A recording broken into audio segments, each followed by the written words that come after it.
नमस्कार। आपके बीच में आज हम जिस टॉपिक पर चर्चा करेंगे वो रिसर्च से रिलेटेड है। इसी सीरीज में आज हम आपको बताएंगे एब्स्ट्रैक्ट कैसे लिखा जाए, किसी शोध पत्र का एब्स्ट्रैक्ट कैसे लिखें, राइट। और बहुत ही शॉर्ट वीडियो है और इसमें आपकी क्रिएटिविटी, कॉमन सेंस और आपकी अगर स्टडी आपने खुद की है तो ज़्यादा दिक्कत आपको नहीं आएगी एब्स्ट्रैक्ट लिखने में। तो अब हम आपको एब्स्ट्रैक्ट के बारे में पहले बता चुके हैं और इस समय हम चर्चा करेंगे रिसर्च पेपर एब्स्ट्रैक्ट का एक एग्जाम्पल, राइट। मान लीजिए हमारा टॉपिक है जो आपको स्क्रीन पर दिखाई दे रहा है, ब्लू कलर से हाईलाइट किया हुआ है, रेड इसका फॉन्ट है। Role of social media and technology in the development of soft skills, a study among college and university students.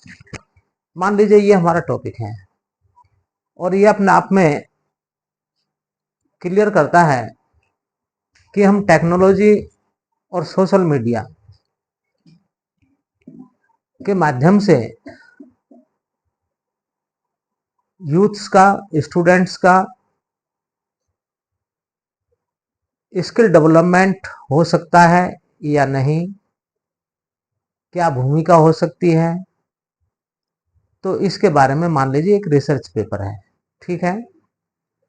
A to Z आपका रिसर्च पेपर में लिखा जाएगा जहां तक संभव होगा, लेकिन इसका एब्स्ट्रैक्ट तो जैसे कि रिसर्च पेपर में आपको पहले बताया गया था कि सबसे पहले एब्स्ट्रैक्ट में आपका टाइटल होगा जिस पर आपने रिसर्च की है, तो ये आपका टाइटल हो गया। उसके बाद आपके लिखे जाएंगे ऑथर्स, राइट। ऑथर्स कौन है? जिन्होंने रिसर्च की है और जिन्होंने ये पेपर लिखा है, राइट। अब उन ऑथर्स में नंबर 1, अब 1 2 3 4 5 इस तरीके से आप लिखेंगे। नंबर 1 पर उसको लिखेंगे जिसका प्राइम रोल है, राइट। तो हमने यहाँ पर नंबर 1, नंबर 2, नंबर 3, नंबर 4 नाम आपके सामने है, तो इनको आप देख लीजिए। इसी के अकॉर्डिंग अगर एक से ज़्यादा ऑथर हैं तो उनके नाम इस प्रकार से लिखे जाएंगे। वो एक लाइन में भी हो सकते हैं और एक से ज़्यादा लाइन में भी हो सकते हैं, क्लियर है। और इनके साथ इनके इंस्टीट्यूट का नाम भी लिखा जाना चाहिए। मान लीजिए फॉर एग्जांपल ये इस एसएम कॉलेज में रिसर्च कर रहे हैं, ठीक है। तो इस संस्था का नाम, ये हाइपोथेटिकल है जो सब मैं आपको बता रहा हूं, तो एसएमपीजी कॉलेज का नाम यहाँ पर होना चाहिए, ठीक है। और इसके डिटेल, एड्रेस ऐसे आप लिख सकते हैं, क्योंकि रिसर्च पेपर अगर आपका ई जर्नल में है तो पूरे वर्ल्ड में वो पढ़ा जाएगा एक तरीके से, ठीक। इसलिए आपको कंट्री का नाम जरूर लिखना चाहिए, मेरे विचार से कंपलसरी नहीं है, लेकिन अगर आप लिखते हैं तो अच्छा ही रहेगा, क्लियर है। ये हमने यहाँ पर इंस्टीट्यूट का नाम लिख दिया है। अगर मान लीजिए अलग अलग इंस्टीट्यूट से है रिसर्च स्कॉलर, तो उनके इंस्टीट्यूट के नाम यहीं पर साथ में उनके लिखे जाएंगे, क्लियर है।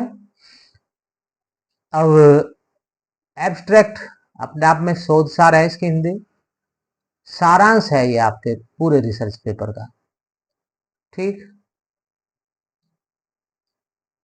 कंटेंट्स मैं आपको पहले बता चुका हूं, तो इसमें आपके ये आ गया मेन इसका पार्ट, जिसमें आपको इंट्रो से शुरू करना है।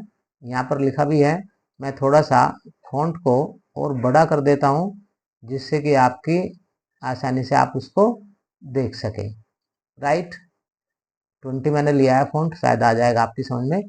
In the rapidly evolving digital landscape of the 21st century, soft skills and technologies have emerged as a vital component of personal and professional success। देख लीजिए आप इसको एक बार, समझ लीजिए इसकी टून एंड टोन क्या है। Soft skills including communication, team work, problem solving, emotional intelligence and adaptability enable individuals to effectively navigate complex and social professional environment। Right. इस तरीके से बेटा आप लोगों को ये लिखना है, उसकी एक प्रारंभिक भूमिका सी आपको बनाते हुए। उसके बाद आपको इसमें ये भी देना है कि हमने डाटा जो है वो कितना लिया है, कितना सैंपल साइज हमारा है, और किस एरिया में हमने ये जो वर्क किया है किस एरिया से रिलेटेड है। राइट, वो हम यहाँ पर देंगे। और लास्ट में, एक लास्ट पैरे में हम बताएंगे एक तरीके से फाइंडिंग्स क्या रही इसकी। मैं इसको थोड़ा सा रेड कर देता हूँ, और जो लास्ट पैरा है उसको मैं थोड़ा सा फॉन्ट उसका बड़ा करता हूँ, जिससे कि आपको आसानी से समझ में आ जाए। ठीक, और ये आपका इस तरीके से ये हाईलाइट हो गया। इसको आप देख लीजिए एक बार। एब्स्ट्रैक्ट के लास्ट पैरे में क्या लिखा जाएगा? This study investigates the role of technology in the development of soft skills among colleges and university students. Right, soft social media, और इसमें हम कर देते हैं क्योंकि हमारे उसमें शायद सोशल मीडिया भी है टाइटल में।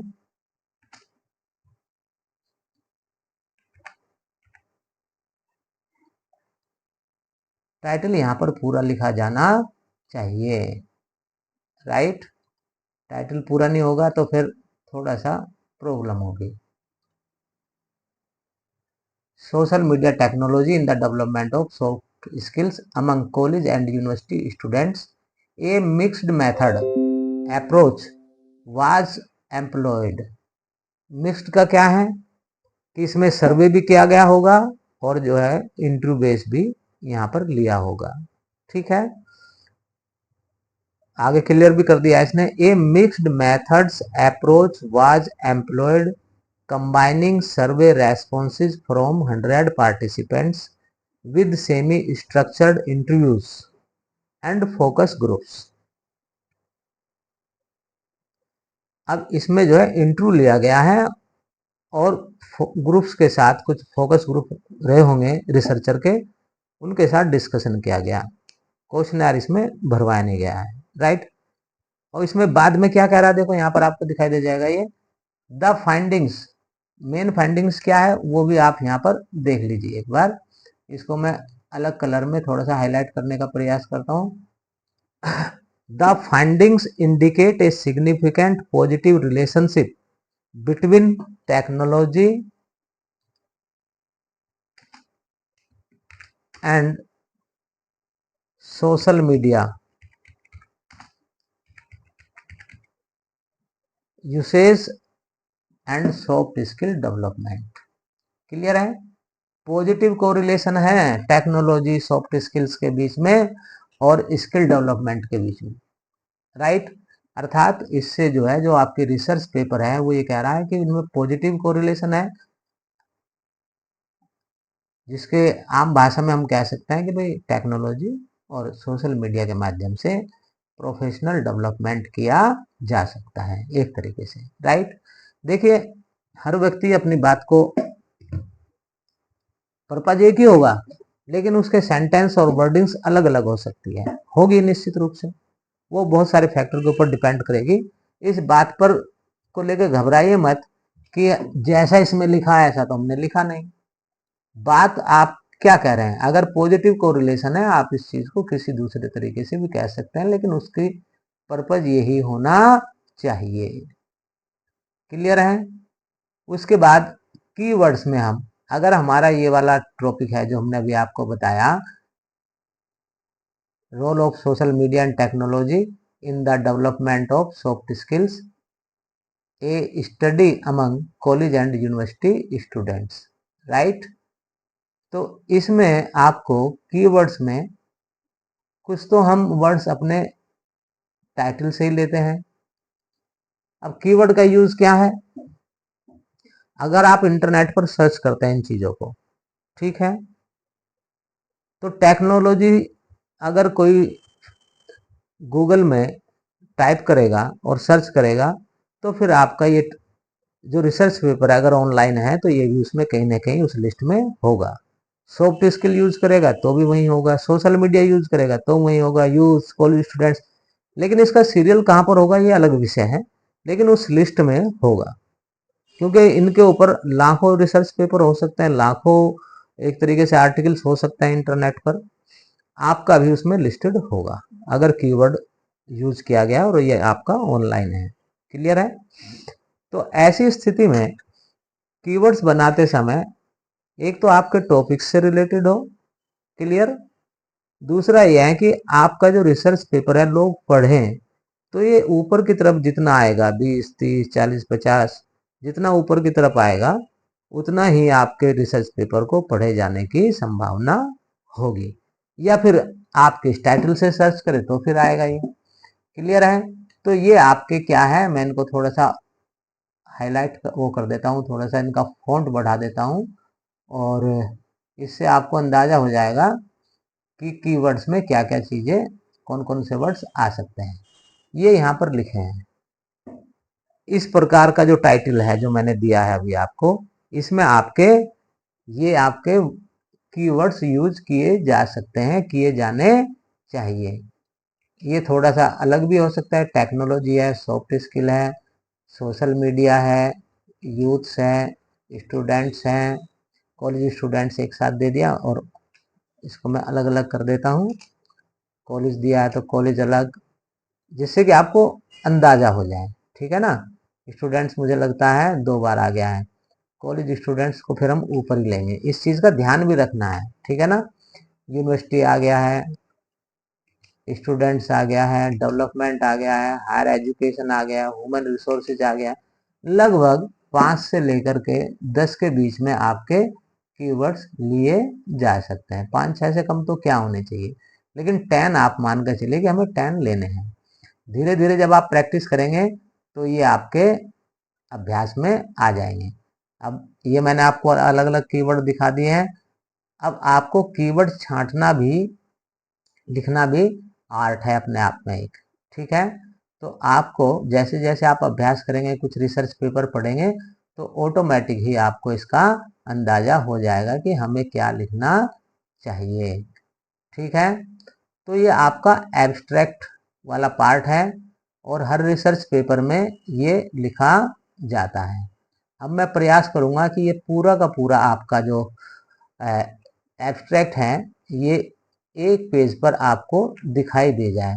मैं इसका फ़ॉन्ट छोटा करूंगा और उसको उसका क्या फॉर्मेट आपके सामने आएगा उससे आपको थोड़ा सा अंदाजा लगाएगा। तो चलते हैं, हम इसको सेलेक्ट करते हुए ऊपर की तरफ चलते हैं, देखते हैं कहाँ तक है ये हमारा, ये यहाँ तक है, ठीक है ना। पहले हम इतना हिस्सा ले लेते हैं इसका, राइट। इसको हम फॉन्ट एक स्टैंडर्ड फॉर्मेट जो है 12 माना जाता है, लेकिन हम यहाँ चलो 12 ले लेते हैं हम यहाँ पर। क्लियर? ये 12 फॉर्मेट में हमने इसको यहाँ पर ले लिया। कीवर्ड्स आपके कुछ रह गए हैं नीचे की तरफ शायद, हाँ कुछ कीवर्ड्स आपके नीचे की तरफ रह गए हैं, इनको भी हमें लेना होगा। चूंकि हमने इसमें पेज नंबर डाला है तो इसलिए थोड़ा सा मार्जिन इसका बढ़ गया है। हम इसको भी थोड़ा सा और उसमें ले आते हैं, फॉन्ट साइज इसका कम करते हैं ऊपर वाले का, और फिर उसके बाद जो है ये आपका एक पेज पर आपको नजर आएगा। कोई बहुत बड़ी चीज ये नहीं है, कोई बहुत बड़ा होगा नहीं है कि आप इससे घबरा जाएं, ठीक है ना। तो अब आप यहाँ पर देख लीजिए, और इसका मैं कलर भी एक ही करने का प्रयास करूंगा, और इसको भी ऊपर की तरफ ले जाता हूँ जो टाइटल है इसका, इसके टाइटल को भी मैं ऊपर की तरफ ले जाता हूँ। बस एक बार इसका ये जो टॉपिक है इसको हम जरूर थोड़ा सा 2 लाइन में ले आते हैं, राइट। ये आपका इस तरीके से आएगा, क्लियर है। इसको भी आप पास में ले सकते हैं।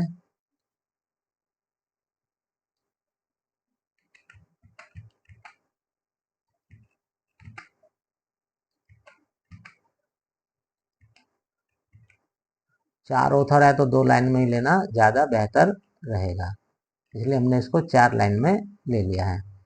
इसमें जो हमने वो दिया हुआ है उसको भी मैं हटाने का प्रयास करता हूँ, हाईलाइट किया हुआ है अलग अलग, उसको भी मैं क्लीन कलर करता हूँ। फॉन्ट इसका एक ही कलर में मैं इस समय रखता हूँ, तो उससे आपको एक दृष्टि से आप इसको देख पाएंगे। और ये आपका कलर हमने यहाँ से आपका ये कर दिया है, ठीक है। इस तरीके से आपका ये है, क्लियर।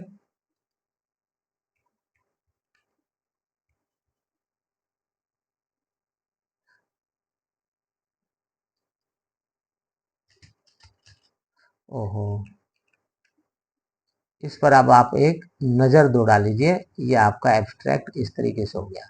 ऊपर आपका क्या है, ऊपर आपके ये चीज़ें हो गई है, इसको आप थोड़ा सा अलग कर लीजिए एक बार को। मैं इसको करता हूँ रेड कलर में अब, ठीक है। ऊपर तो टाइटल है, यहाँ पर आपके ऑथर्स आ गए या रिसर्चर आ गए जिन्होंने ये पेपर लिखा है, रिसर्च की है। उसके बाद आपका ये वाला हिस्सा जो बचता है ये आपका इस तरीके से आएगा। ये 3-4 पैरों में आपका अपने आप में क्लियर हो जाएगा, कोई इसमें दिक्कत वाली बात नहीं है, ठीक है। तो इस तरीके से आपका ये रिसर्च पेपर का एब्स्ट्रैक्ट यहाँ पर हो गया है। ये इसका हेडिंग है, ये यहाँ पर कीवर्ड्स हैं, क्लियर है। मुझे नहीं लगता अब आपको इसमें दिक्कत आएगी। हाँ, भाषा आपकी अपनी भाषा होगी, मेरी अपनी भाषा होगी, लेकिन जो भी होगा एब्स्ट्रैक्ट में वो रिलेवेंट होना चाहिए। अब आप इसमें कुछ प्रैक्टिस लगा सकते हैं, जैसे इंट्रो है, अगर आपने इंट्रोडक्शन वाला पार्ट लिखा है तो इंट्रोडक्शन वाले पार्ट से भी आप ले सकते हैं। कंक्लूजन से आप, जो मैंने बाद में बताया, फाइंडिंग्स में से आप जो है ना, जो आपका चैप्टर है कंक्लूजन वाला, उसमें से आप इसको ले सकते हैं। रिसर्च डिजाइन है या रिसर्च मैथडोलॉजी है, उसमें से आप जो है ये बीच वाला कि आपने 100 का किया, 200 का किया, मिक्स्ड अप्रोच, वहां से आप इसको उठा सकते हैं, क्लियर है। तो इस तरीके से आपका ये एब्स्ट्रैक्ट वाला पार्ट जो है कंप्लीट हो जाता है। इम्पोर्टेंट है, एब्स्ट्रैक्ट अपने आप में इंप्रेसिव होना चाहिए, क्योंकि पूरी थीसिस या पूरा प्रोजेक्ट जरूरी नहीं हर कोई आपका देखे। उसमें जो मेन थीम है, जो आपकी थीसिस चेक कर रहे हैं या प्रोजेक्ट चेक करने वाले लोग हैं, उन्हें एक्सपीरियंस्ड लोग होते हैं, इसलिए वो सबसे पहले आपके एब्स्ट्रैक्ट पे और आपका अंदर को जो मैटर है उससे मैच करते हैं, मिलान करते हैं।